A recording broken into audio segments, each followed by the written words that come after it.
Welcome, and thank you for tuning in to this afternoon's panel as part of the Word on the Street Toronto 2021 Festival and our 32nd annual and second fully virtual. I'm Vanessa, your host, and we're excited to be presenting Medicinal Arts, Poetry of the Body, a discussion about the relationship between artistic expression and the human body in partnership with Arc Poetry Magazine. Our accessibility sponsor for this panel is Book Hug Press. Before we dive into our discussion, we need to recognize the land we occupy. The Toronto of today exists because of the Toronto Purchase, also known as Treaty 13, signed with the Mississaugas of the Credit First Nation in 1805, with the final claim settlement in 2010. Watts Toronto also recognizes the history of the Anishinaabe, the Chippewa, the Haudenosaunee, the Huron-Wendat, and the Seneca nations in this territory. The place in which Watts operates is the subject of the Dish with One Spoon Wampum Belt Covenant, an agreement to care for and share the resources around the Great Lakes in peace. Toronto, or Toronto, is now home to many diverse First Nations, Inuit, and Métis peoples, with long histories on this land. And acknowledging this is only the first step in building a practice of land stewardship and Indigenous solidarity that honors these peoples. We encourage you to educate yourself about the land you occupy, wherever you're tuning in from. Just a few announcements before we introduce today's panelists. Don't forget to sign up for our upcoming panels. This is the last of the 10-day festival today, where we're celebrating storytelling, ideas, and imagination. Later today, we'll be joined by Zoe Whittall and Kevin Hardcastle for a discussion on Zoe's newest title, The Spectacular. Following that, we're going to have our closing panel, Indigenize, Decolonize, which will be a discussion with authors David A. Robertson, Vivan Fox, Jay Simpson, and Daryl J. McLeod. All information about our upcoming panels can be found on our website, which is toronto.thewordonthestreet.ca. If you want to be the first to know about these new videos from the Word on the Street, please subscribe to our YouTube channel, where you can find all the panels from this year's festival, and last year's too.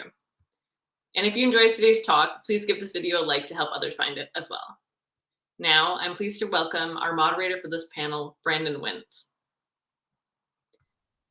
Brandon Wint is an Ontario-born poet and spoken word artist who uses poetry to attend to the joy and devastation and inequity associated with this era of human and ecological history. For more than a decade, Brandon has been a sought-after touring performer and has presented his work in the United States, Australia, Lithuania, Latvia, and Jamaica. His poems and essays have been published in national anthologies, including The Great Black North, Contemporary African Canadian Poetry, and Black Writers Matter. Divine Animal is his debut book of poetry. Thank you for joining us, Brandon. I'll pass things over to you. All right. Thank you, Vanessa. That was lovely. Hello to everyone, wherever you might be tuning in from. It's my absolute pleasure to be your host and moderator today. We have, several wonderful poets who'll be sharing with you excerpts from their most recent work. So what I'm going to do, what I have the pleasure of doing, is introducing all of these poets to you. So I'll start by reading a bio, and then that poet will read, their poem or their poems of between 3 and 5 minutes, and then we'll have a broader discussion, and then the last 15 minutes of our discussion will be left open to audience questions. So if you have questions, feel free to get them in, and we'll try to address as many of them as possible. But I'm excited, I'm honored, and I'm so looking forward to hearing these poems, the first of which will be by Tenille K. Campbell. Tenille is a Dene Métis author and photographer from English River First Nation in northern Saskatchewan.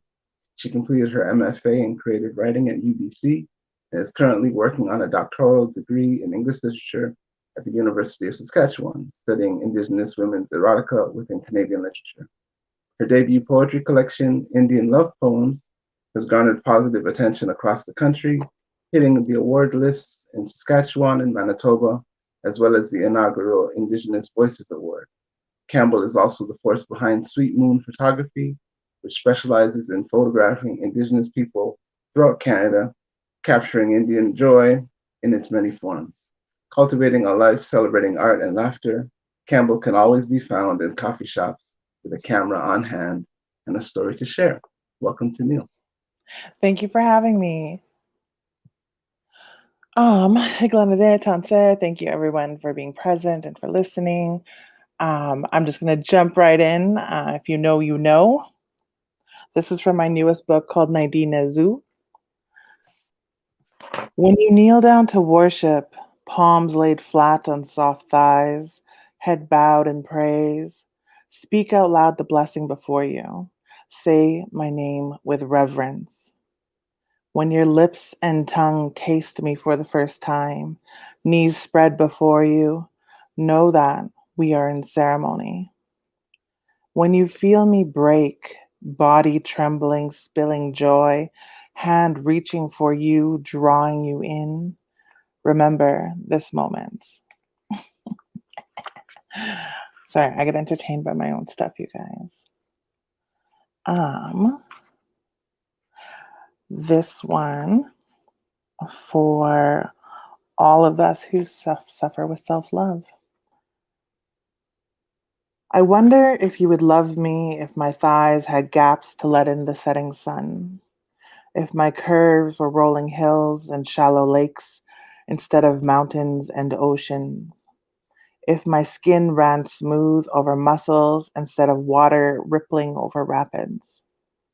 I wonder if you would love me if my bones were delicate and hollow, sustained only on your compliments, if my stomach lay flat and unscarred, untouched by birth and life, if my feet were tiny like hummingbirds instead of flat and wide to grip the earth.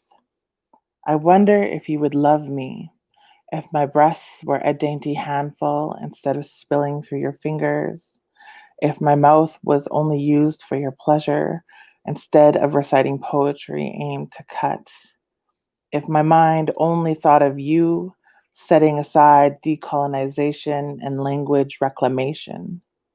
I wonder if you would love me if I wasn't me at all.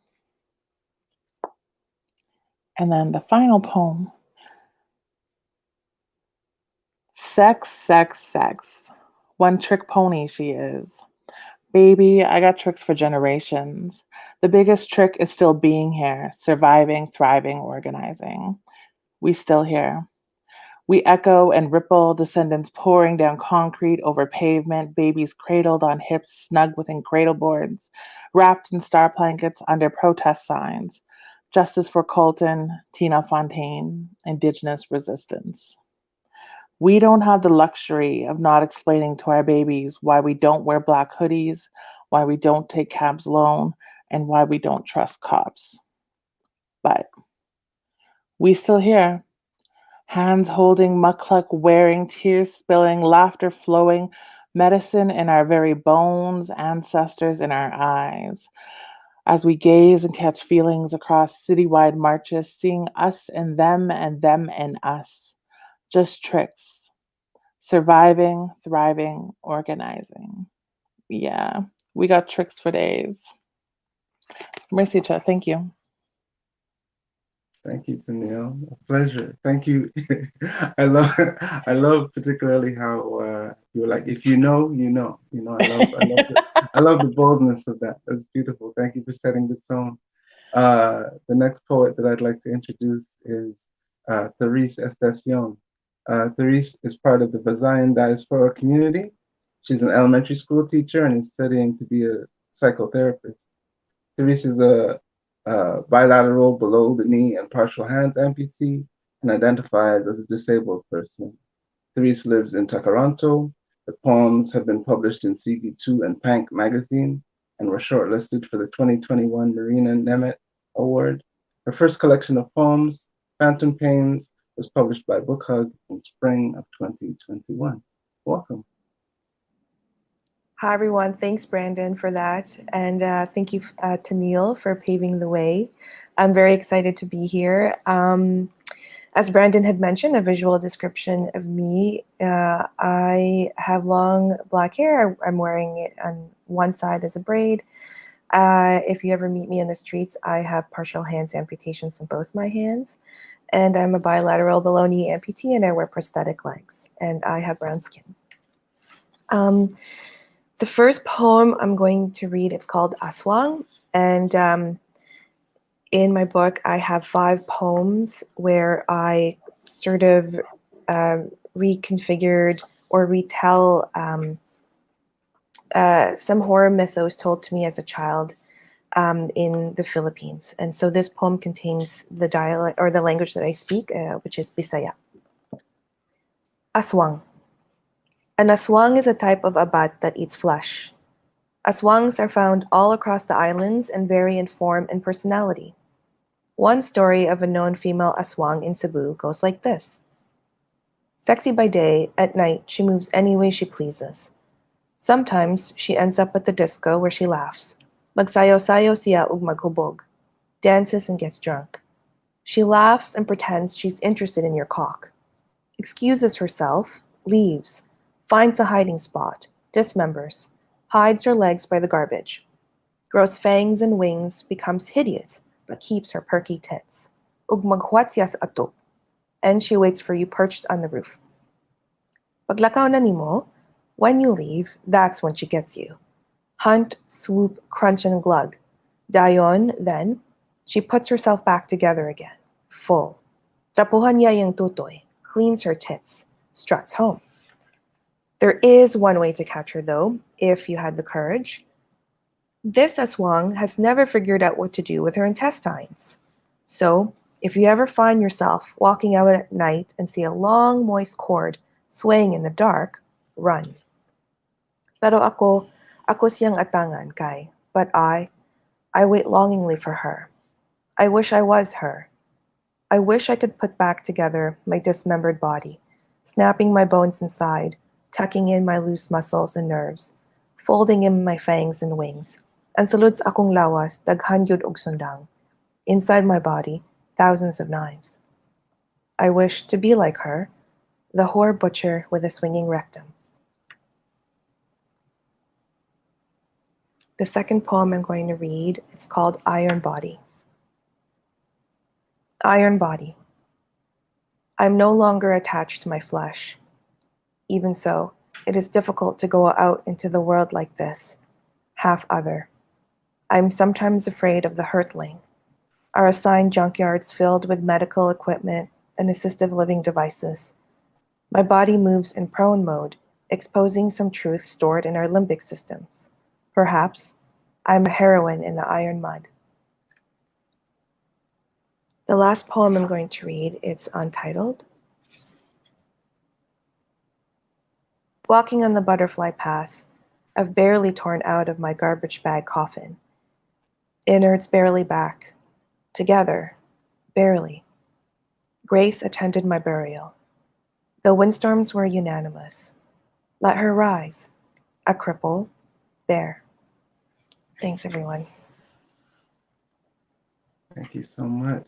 Thank you so much. It was an absolute honor to read your collection, and so I'm so excited to talk about it. The next poet to introduce is Carol Harvey Stetsky.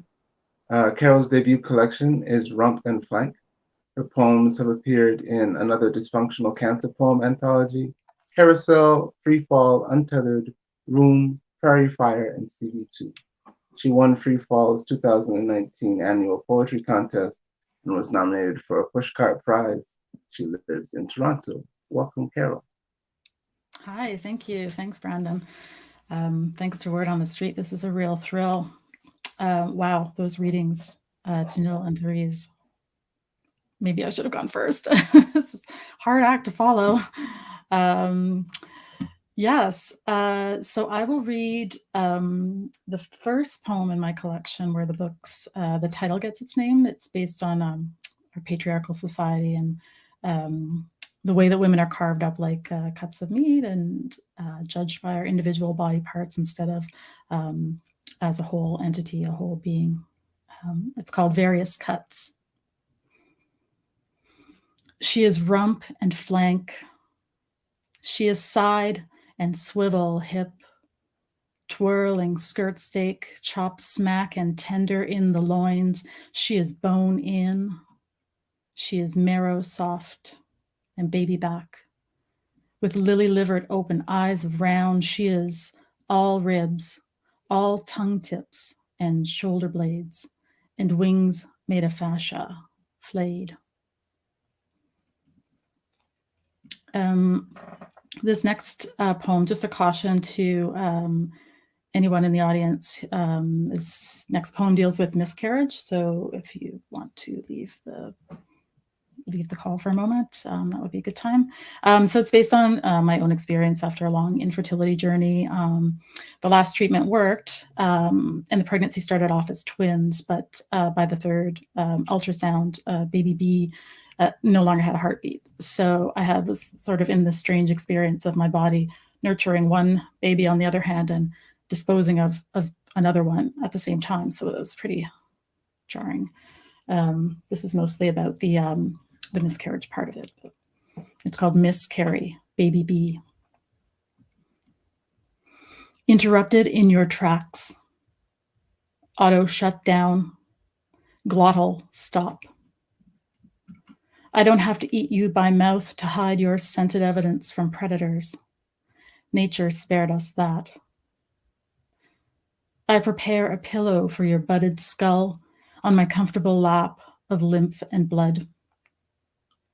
Wait for nap time to absorb your frozen beats and bars, your paused parts. A mother's unconscious job, the way a scavenger is programmed to pick with surgical precision a fallen body clean. But my work comes with a sky full of love and too much grief to name. This soft labor complete. The extinguished smoke of you is burned like a woodcut on my amygdala. Hollow relief. So it goes. The body a fracked landscape, fraught with probable catastrophe. Cue the reboot. Jumpstart my faltering heart. And I'll just dive into the last piece. Dear Uterus.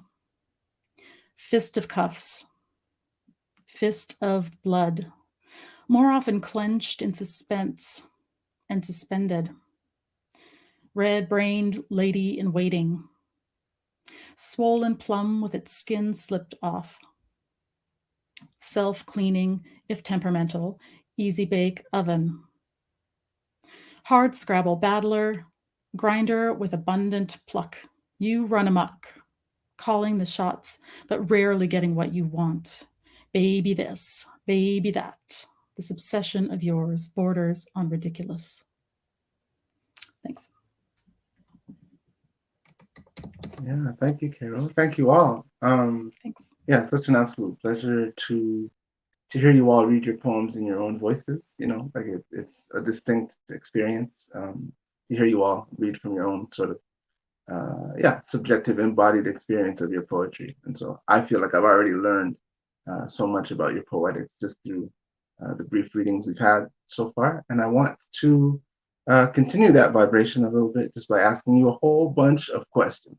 So I hope you enjoyed that. I wanted to start first kind of by talking about just the basic courage that it takes to write and share anything at all. You know, like the context of this conversation might be, you know, poems about the body, but really writing about anything, and particularly the body, perhaps requires a particular kind of courage, or like various confrontations with the self arise in the act of, you know, trying to put together a manuscript, and then again publishing the thing, and then again sharing the thing. And so what I'm interested in is the sort of what self-confrontations or insights were sort of at the core of each of your books for each of you. So like what were the things that you had to confront pivotally in order for your books to sort of come to life in the ways that they have?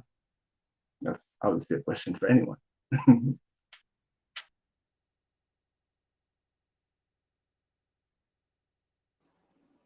I can start if Tennille and Carol are okay. I guess one of the things I had to navigate was just my grief and mourning. A lot of my poems were written about grief and mourning, or while I was in grief and mourning, which I might always kind of be grieving. So just finding the stamina to go back and know that there's a reason why I'm writing the work, and not sort of let it just become about grief and mourning, and think about, the future of the piece and the future of the work. So, yeah. Mhm.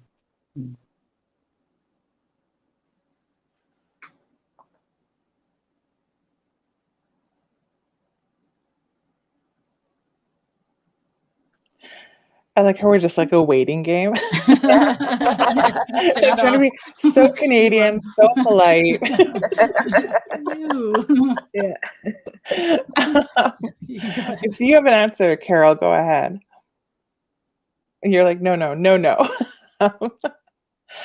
I think with writing Naidinezu, which means good medicine in Dene, I had to really step into this idea of acknowledging that sex and body is political, and like, no shit, Sherlock. But adding that indigenous framework on top of it, understanding that I wanted to write poems that were obviously layered and talked about like the fun side of sexuality and being a woman and experiencing all that joy, and creating a safe space for joy to be present in sexuality, but also using this platform and this body of work to be critical of these structures of power around us that govern how we're seen and how our actions are taken and how our bodies are used and how we use our bodies. And I would often, I'll say, get overwhelmed by this idea of, body sovereignty and the lack thereof women have, especially BIPOC women. And would go out and be a hoe in the best way possible with consent and act as a reclamation. And I realized like these poems were small resistances that I could embrace and sit in. And it helped me kind of get through this journey for sure.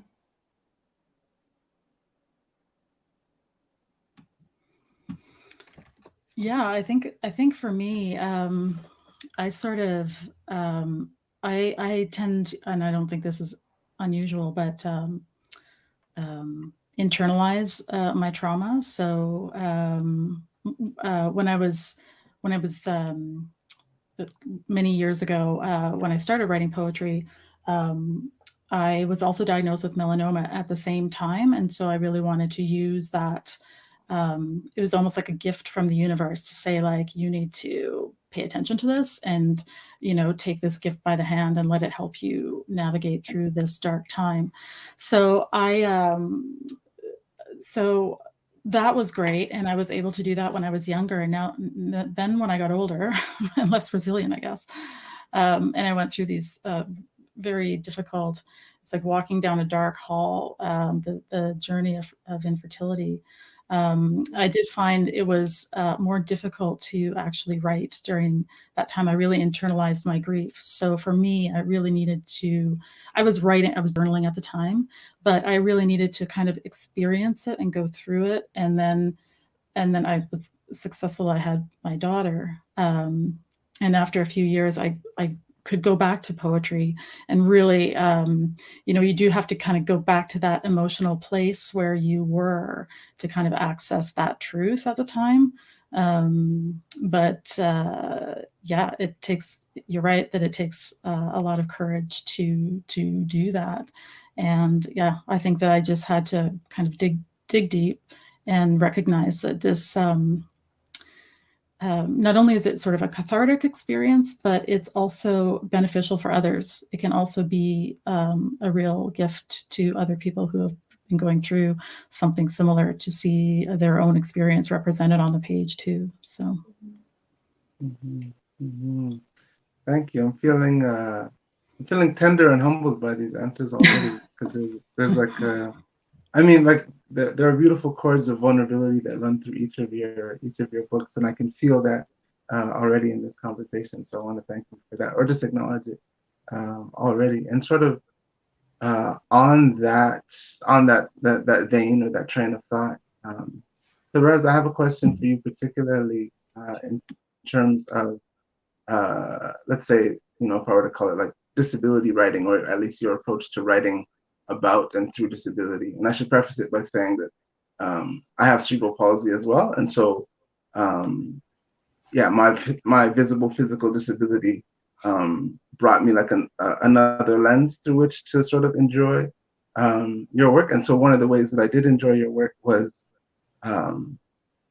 remarking on the way in which so much of how we are made to consume disability in like mainstream iterations of media focuses on like turning disability into like a redemptive narrative like right away, or like trying to like always contextualize disability in terms of like resilience, or like, oh, I love my, or like how disability like imbues us with superpowers or something.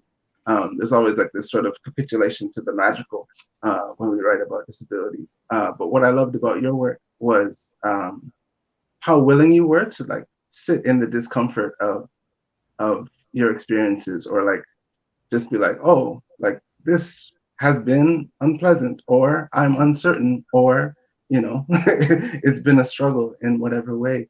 How did you decide, or like how did that approach sort of arise, and then how did you decide what to bear and what to withhold within the experience of sort of navigating your disability in these ways?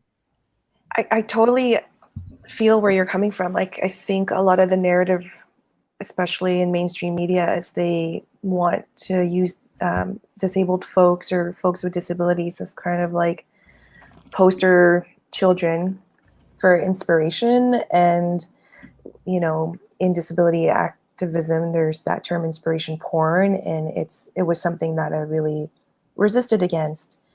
And the first couple poems I wrote, I did try to save the reader. So in the end, I would kind of like have a redemptive ending or redemptive verse. And I thought, but that's not what happened. They were ableist in the hospital. Like, they did treat me like this, or people witnessed me and projected whatever insecurities they had about their own bodies onto me.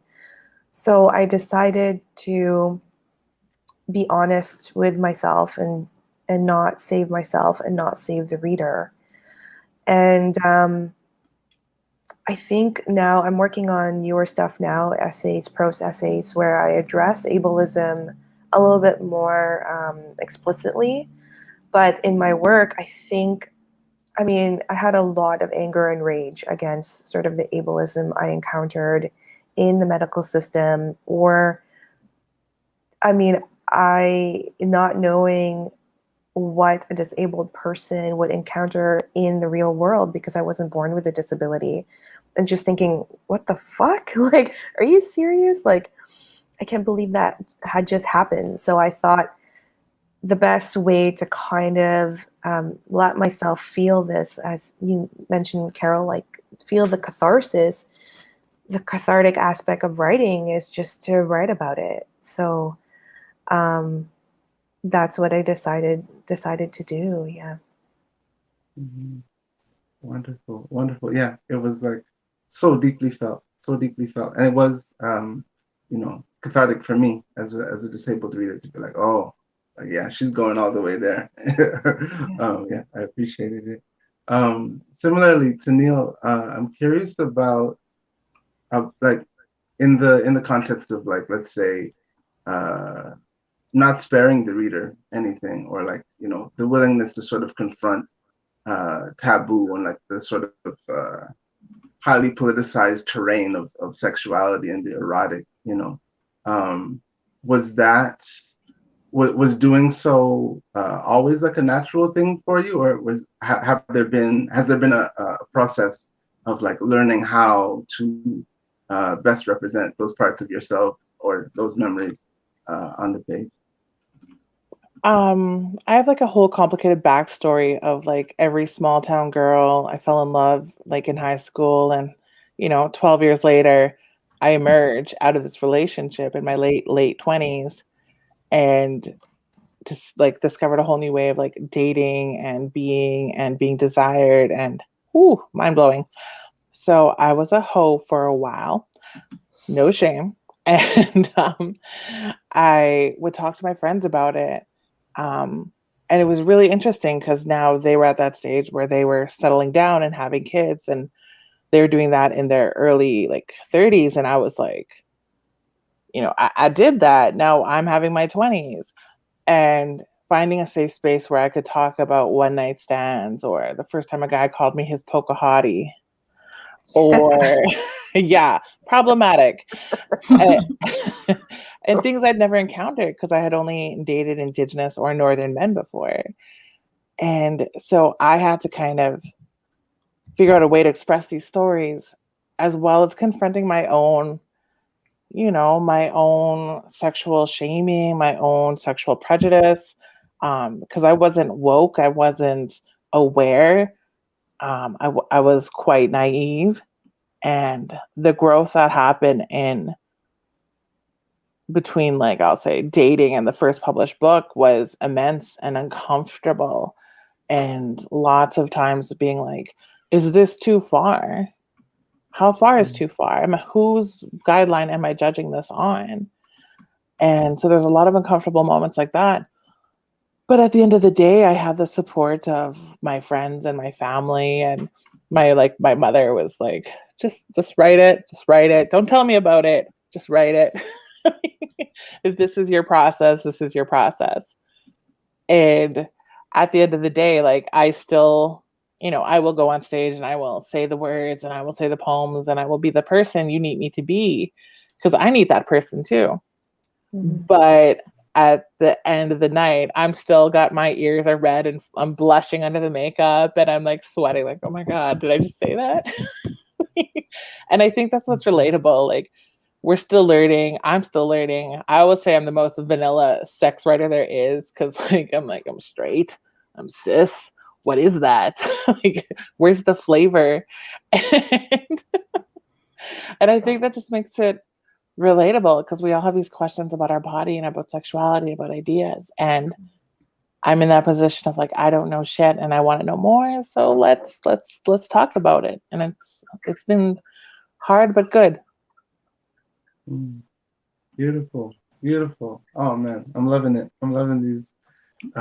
Just the honesty that everyone's bringing. So that kind of concludes the courage, the courage part of our discussion. So thank you all for your courage. Carol, I want to talk to you specifically about, many things, but for the moment, what I'm interested in is memory. So one of the things that I enjoyed about your collection is just like the sheer spectrum of moments, or like, in a way, like how inclusive the book was in terms of the range of topics and all the things that you gave the gift of your attention and attentiveness. So I'm curious about your process in terms of like how it is you decide or you choose which moments are worthy of sort of active poetic witnessing. Like, how does an everyday moment sort of germinate into something that eventually becomes a poem? I know that's like a large question. It's the only kind of question I know. Yeah, no, thank you. It's a really good question. You're right. My book isn't, it's got a wide range of like topics, I guess. The body is sort of the theme throughout it, but it's certainly, this mix of, there's a few experiences that happened to me, of course. And then, just kind of more of these little moments, these weird sort of fantastical experiences that happen to animals and plants and stuff like that. And then you're right, there's this kind of this nostalgic part as well. And really, for me, it's usually something that has happened that I just think, something from my past that is really rich. It has the potential for a lot of imagery or a lot of description, or like it could go like a lot of different ways. And I find it really fun to sort of play in that little space. A good example of something that of like memory under the surface, not even being conscious of it, but the memory coming through is there's a poem called Concussed. And when I was 3, we were at my brother's hockey game, and I fell down some stairs and had a concussion. And so it's it's in our family lore or whatever, history. And so we've talked about it before. And all I remember is throwing up and in the car on the way there. And then I remembered the hospital. And I remember the little mint kidney pan.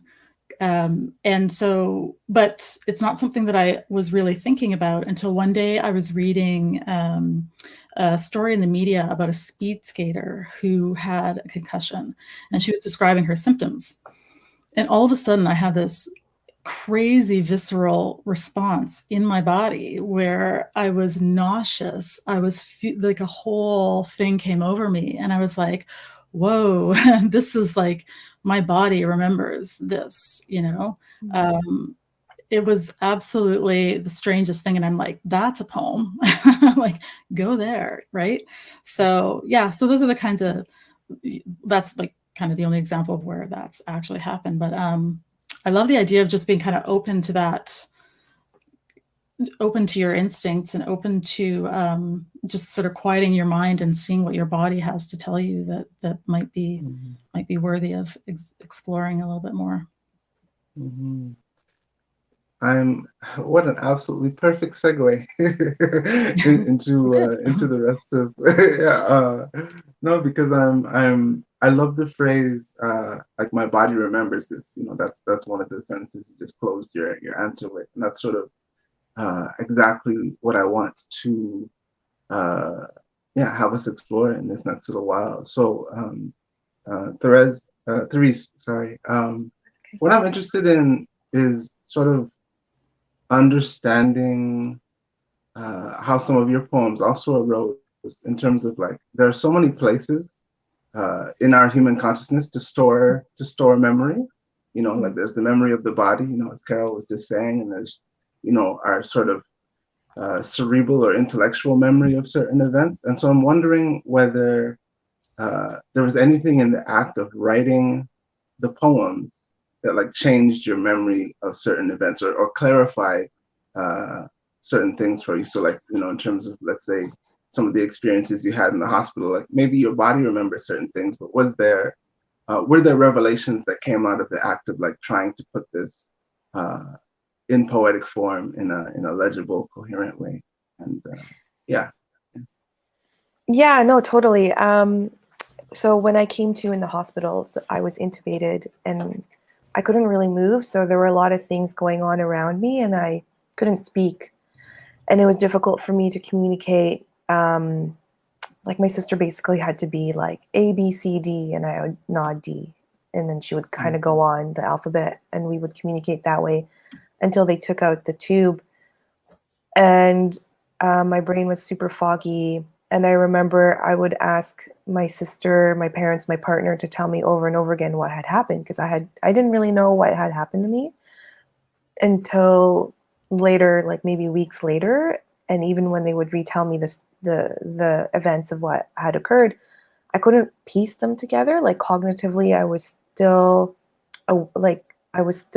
awakening, right, to my current situation. And I thought, I don't want to lose the memory that I have, that were either the images that I had acquired because people had told me what had occurred, or the images that I had retained because I just remembered these fragments. And I decided to write about that, just to be my own record keeper, because I knew that if I wasn't going to be my own record keeper, and if I didn't explore what had occurred to me, then it would maybe haunt me for a while. And that's PTSD, really, essentially, right? It's the fantasy that keeps on churning in your mind. And I thought, the body, it's funny because, I'm studying psychotherapy, and I hate to bring in Freud, but Freud says that the body is sort of like, it's sort of like stronger than the mind, right? So the body is where a lot of things are held and kept, and the body speaks even when your mind can't speak for you. And I thought, people are speaking about my body. I want to speak about my body too. And one way to do that is to reconnect with the memories that I have, or rebuild certain memories, good memories that I had as a child growing up, or that I had while I was like in the medical system. So I hope that answers your question.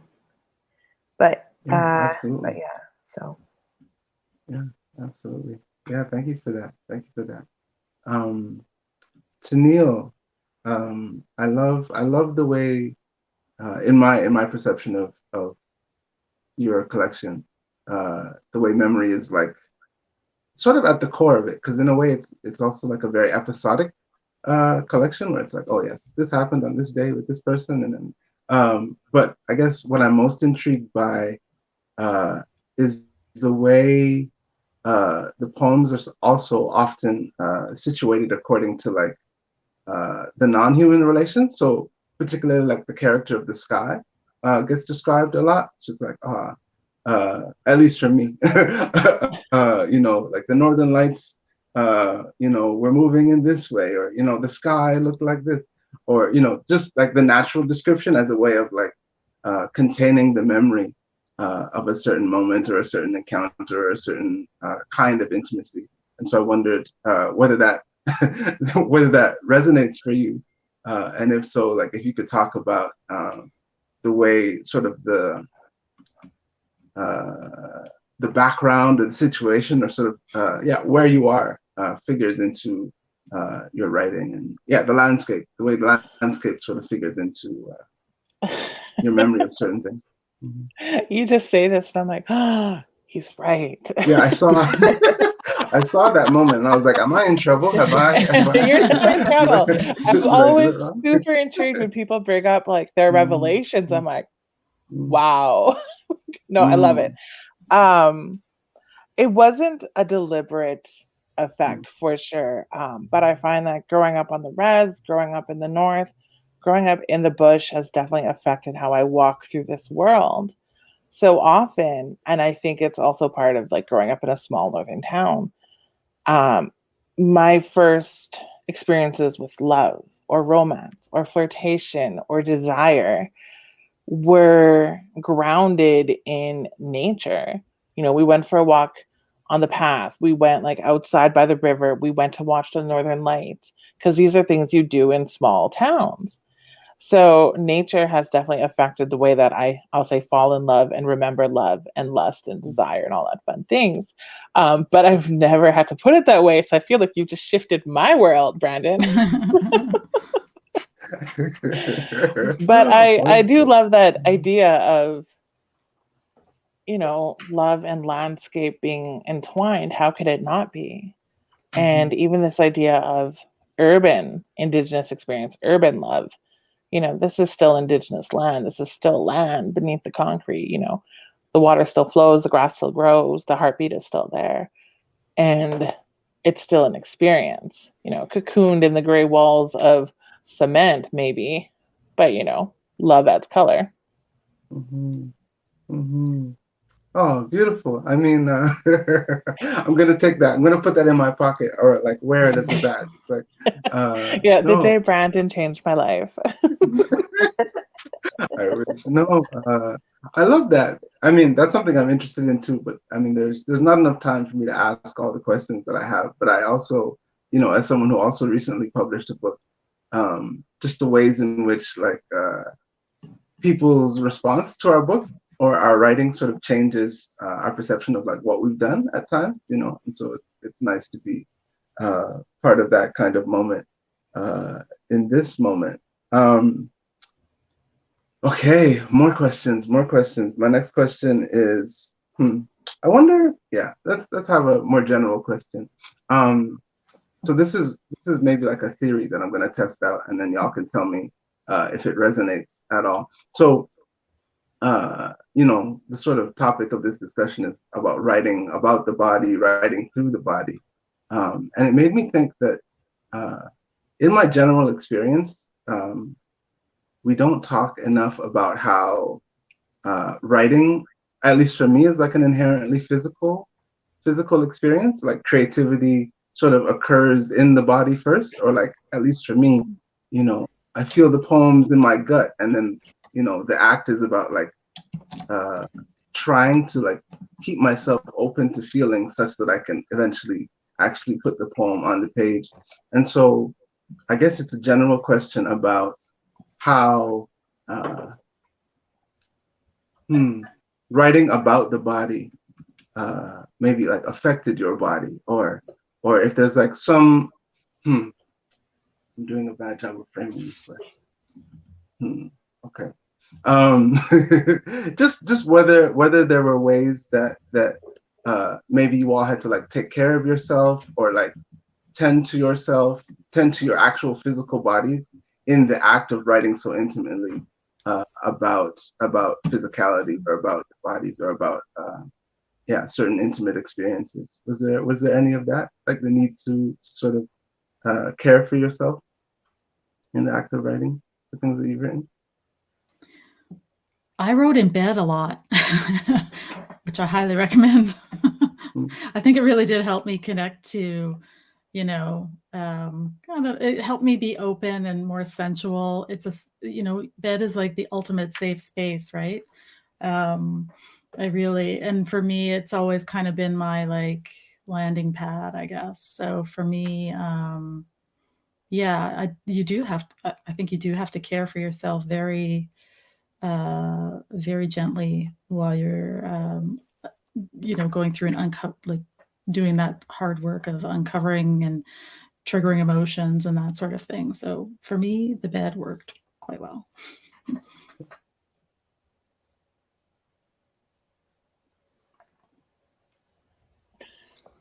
Okay. Anyway. I decided to go on an unpaid leave, and I followed my partner to Yellowknife or Denede.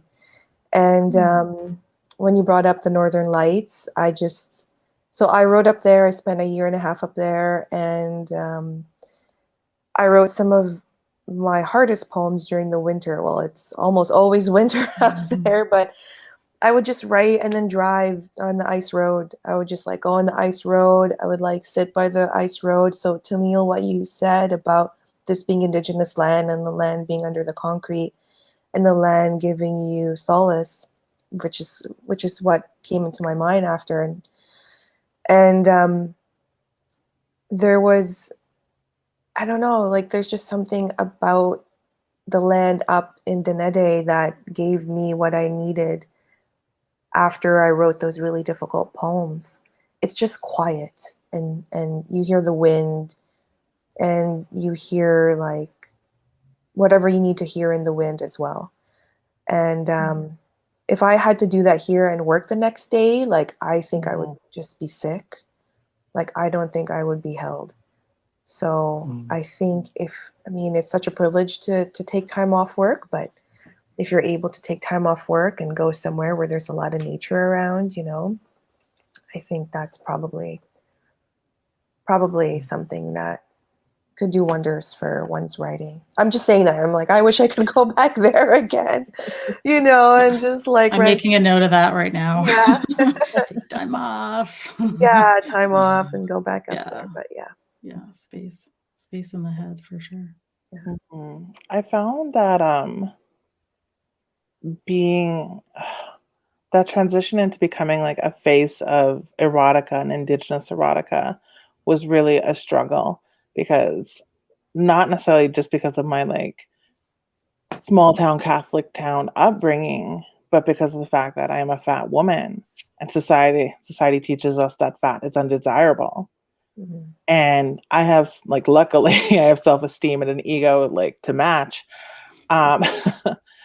But writing these poems about loving your body, I had to take such critical looks in the mirror with such gentle eyes, because we absorb so much of that. We must look at our imperfections, not understanding that our body as is perfection. And that it's okay to think this. It's okay to look in the mirror and be like, damn. And it was really a struggle to understand that, not necessarily that fat is beautiful. I knew that my body was beautiful no matter what, but understanding that it was okay to say that. Because even though, yes, I'm all out there screaming about like orgasms in medicine, becoming a voice also of, I'll say, fat love, fat advocacy, thick love, whatever you need to call it.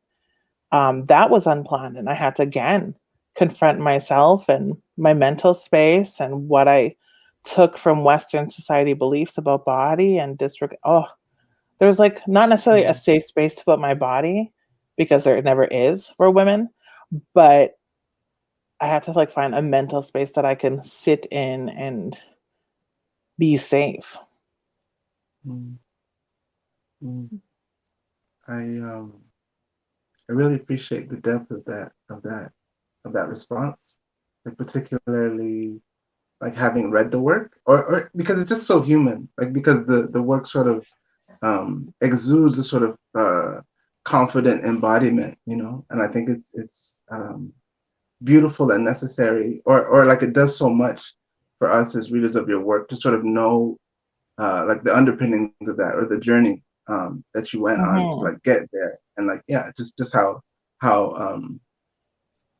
strength is innate, but it's also earned, it's also worked for, in these poems and in life in general. So thank you for bringing that up, and it's a wonderful segue into one of the audience questions that I was just able to gather, which is, and I'm paraphrasing the question, but are there ways in which poetry is like particularly conducive to these larger concepts of writing through grief, or concepts of medicine, or caring for oneself, or writing through the body? Are there ways in which poetry acts as a tool, or a medicine, in ways that maybe other forms of storytelling or other forms of writing or expressing don't? Like what is like the particular medicine that poetry offers that maybe other avenues in your life haven't?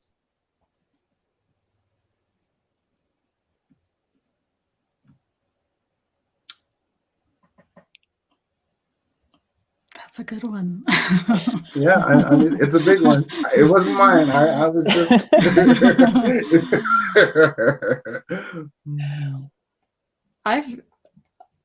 If I'll take a stab at that, but I like poetry has this magical emotional resonance. I think that regular sentences, in regular prose sometimes can't get to the core of your emotion, and poetry just has this way of I don't know, cutting to the quick, and making you feel, making like the reader often have like a visceral experience themselves while they're reading it,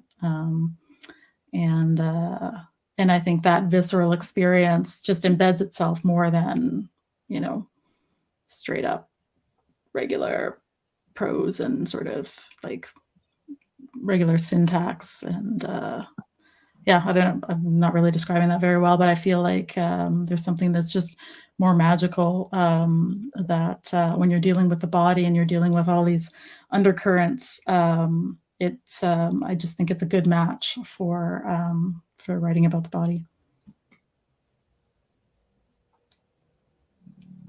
And I'm sure somebody can explain that more eloquently. I mean, I agree with you, Carol. Tennille, is it okay if I go? Would you like to? Yeah. Oh, cool. Yeah. I agree with you, Carol. I think with poetry, there aren't that many restrictions. Like, it's so close to journaling or writing in one's diary, where you can be, as honest as you want with yourself and feel safe. And I think with other genres, there might be, I don't know, an element of just structure that you have to adhere to, that in poetry it's not necessarily required. Yeah, that's a good point. It's a more intimate in that way, almost, because you have the freedom You're not bound by rules the same way. Yeah. Yeah. And it's brief. It can be, it can be very brief. It can be like 3 words, that's it. Mhm. And you can really feel it. So Yeah. I think it's pretty accessible, I think, in that regard. How about for you, Sunil? As someone who does work in a lot of genres like photography and blogging and writing and essaying and like pick a genre, Tennille. I think poetry hits for me because I find it's the most akin, I'll say, to traditional storytelling, of telling a story face to face. That's what I really like about it. But also that with so few words, you can get so much meaning across. Mhm. And the power of language, but also like how, and I don't know if I'll explain this well, but how you can put poetry out into the world and people will devour it, but it'll mean something different to them than it means to you. And how everyone has the power to see themselves reflected in this work and have it connect to them in their own different way. And I think that's also beautiful, the connection that offers. Mm-hmm. Yeah. Wow. Yeah, that's beautiful. That's beautiful. We're sort of wrapping up, and my head is kind of like expanding. Like, you're all kind of filling me with so many new thoughts, and I want to, I want to articulate them all, and I don't have time.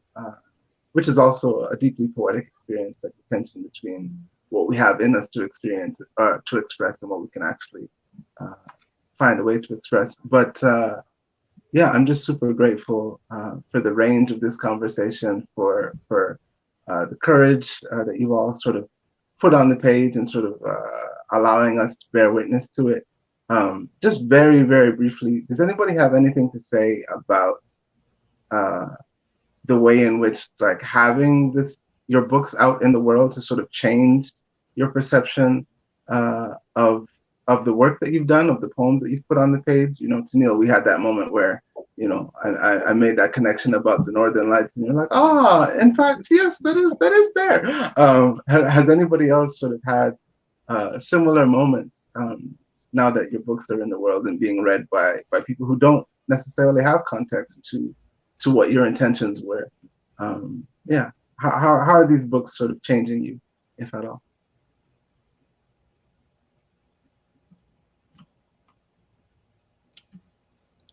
I mean, one of the things I can say, it's making me feel less ashamed of what I had experienced, and also of my disability as well. So I feel less ashamed. And also, it's kind of like me coming out to my family in terms of how I really feel about my body and how I felt throughout that whole experience, which a lot of what I did was kind of like project like maybe a false self. Like I needed to survive. So I just pretended everything was okay and I was really compliant. And I think the work shows that I had really complicated feelings and quite disturbing feelings about the whole thing. And it was good for my family to know that other side too, so that I wouldn't have to pretend anymore. So, and I like meeting new people. Like, this is amazing. Being invited to these spaces, like after being stuck in a hospital room, I'm like, oh yeah, this is awesome. So yeah. Beautiful. That feels like such an appropriate space to end. So thank you for bearing all the things that you've bared in these poems, and I love how like other people can read your work and feel affirmed in reading your work, like they see themselves reflected, and then in people reflecting the beauty of your work at you, you also feel affirmed. Like, I love the reciprocity that happens through the writing and the sharing of things. It's why festivals like this and why book publishing is so important. So with that said, I think the word on the street folks have some closing remarks to make, and yeah, I'll just thank you all for being here. It's been an absolute pleasure. Thank you. Thank you, Brandon. Thank you. Thank you all very much. That was a really insightful and beautiful conversation about poetry and the body, and it's been really a joy to listen to all of you talk today. So thank you. And thank you to everyone who's tuning in from home. You can find Phantom Pains by Therese Estacion, Neti Nizu, Good Medicine by Tennille K. Campbell, Rump and Flank by Carol Harvey Susky, and Divine Animal by Brandon Wint at our virtual bookstore, which we have in partnership with Another Story Bookshop and our official ebook and audiobook reseller, Rakuten Kobo. Today is our final day to sign up for our giveaway in partnership with Rakuten Kobo. You can visit toronto.thewordonthestreet.ca/2021 festival contest with dashes in the middle for your chance to win one of 3 special prizes, including a new Kobo e-reader. Remember, for each day of the festival that you tune in, and this is the last one, we'll announce 1 bonus entry code. So today's bonus entry code is Spectacular. Make sure to tune in today at 4 p.m. Eastern Time Zone to catch Zoe Woodall and Kevin Hardcastle in discussion on Zoe's newest title, The Spectacular. Following that, we're going to have our closing panel, which is Indigenize, Decolonize at 5:30 p.m. Eastern, a discussion with authors David A. Robertson, Vivan Fox, Jay Simpson, and Daryl J. McLeod. For more information about this year's lineup, as well as the panelists that you've heard from today, visit our website at toronto.thewordonthestreet.ca. If you'd like to support The Word on the Street by making a donation, simply head to our website and click the Donate Now at the top of the homepage. Thanks again for joining us, and have a great day.